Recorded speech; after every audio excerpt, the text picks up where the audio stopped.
Assalamualaikum warahmatullahi wabarakatuh. Selamat pagi semuanya. Yang terhormat, dosen pengampu mata kuliah Metodologi Penelitian Pendidikan, Bapak Dr. Rizwan Jainuddin MPD, Ibu Dr. Dwi Hasmidiani MSI, dan Ibu Dian Eka Amrina SPD MPD. Pada kesempatan kali ini saya akan mempresentasikan proposal penelitian saya yang berjudul Pemahaman Materi Melalui Pembelajaran Daring pada Mata Kuliah Pengembangan Strategi Pembelajaran Ekonomi Mahasiswa Pendidikan Ekonomi Angkatan 2019 Universitas Sriwijaya.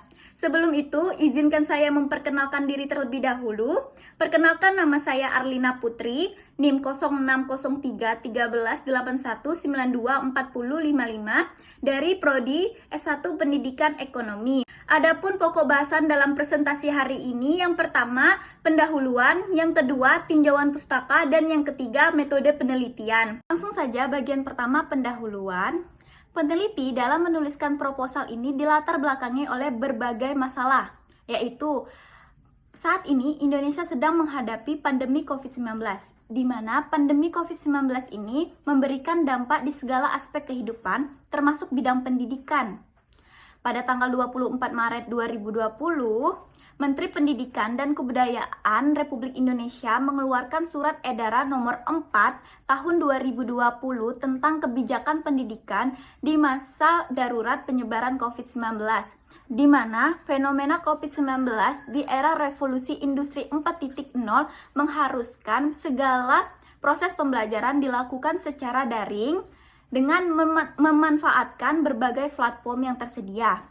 Universitas Sriwijaya bekerja sama dengan pemerintah memberikan banyak upaya, bantuan, dan fasilitas bagi mahasiswa Universitas Sriwijaya dalam rangka menunjang kegiatan pembelajaran daring. Mata kuliah pengembangan strategi pembelajaran ekonomi adalah mata kuliah wajib yang dilaksanakan pada semester 4, di mana mata kuliah ini mempelajari strategi pembelajaran yang dapat digunakan oleh calon guru atau mahasiswa untuk mengajar nantinya. Mata kuliah ini sangat efektif dan mudah dipahami jika dilaksanakan secara offline, karena dalam proses pembelajaran, siswa akan melaksanakan praktek penerapan strategi pembelajaran yang dipilih dan akan mengimplementasikannya di kelas. Namun isunya, koneksi internet menjadi penentu keberhasilan pembelajaran saat ini.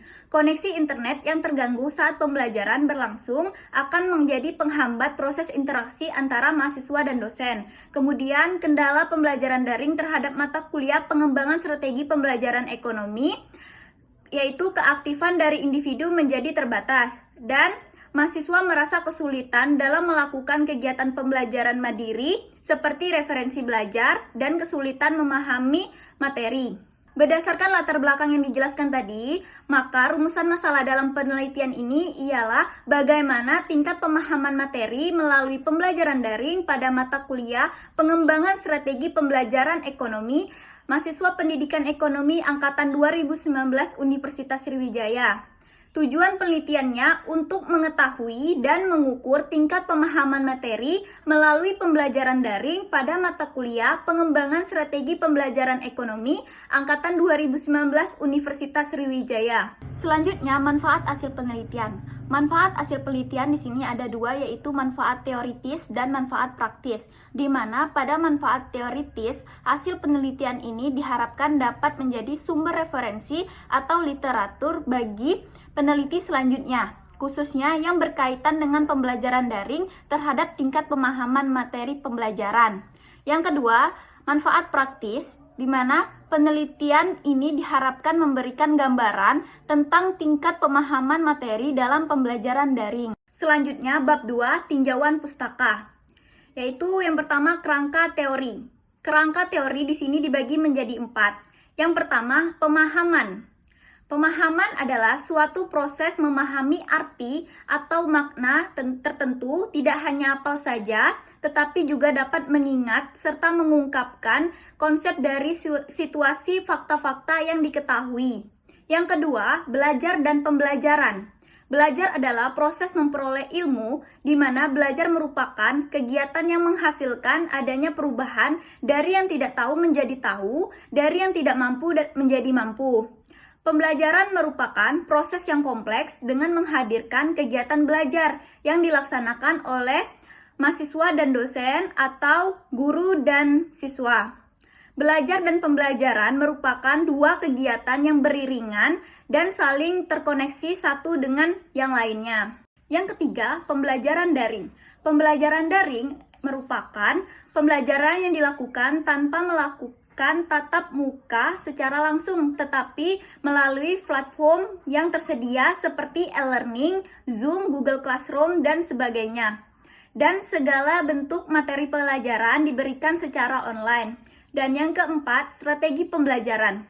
Strategi pembelajaran merupakan cara-cara pola-pola umum yang dilakukan oleh guru dan anak didik untuk memilih strategi pembelajaran dan menyampaikan materi pembelajaran dalam perwujudan proses belajar, mengajar sehingga tujuan pembelajaran yang telah digariskan dapat dicapai secara efektif dan efisien.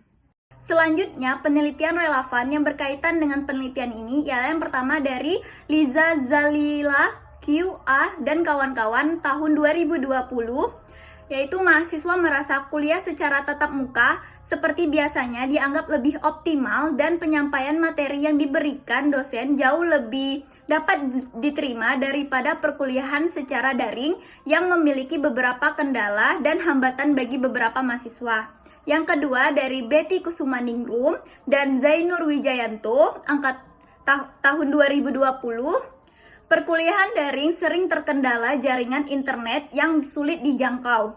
Aktivitas perkuliahan daring menjadi tidak lancar. Akibatnya, mahasiswa tidak dapat memahami materi dengan baik.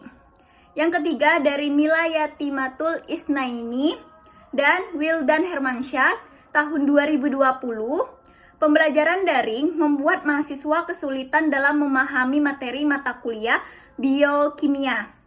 Sulitnya dalam memahami materi yang sudah disediakan melalui online yang dirasa kurang efektif. Selanjutnya, bab 3, metode penelitian.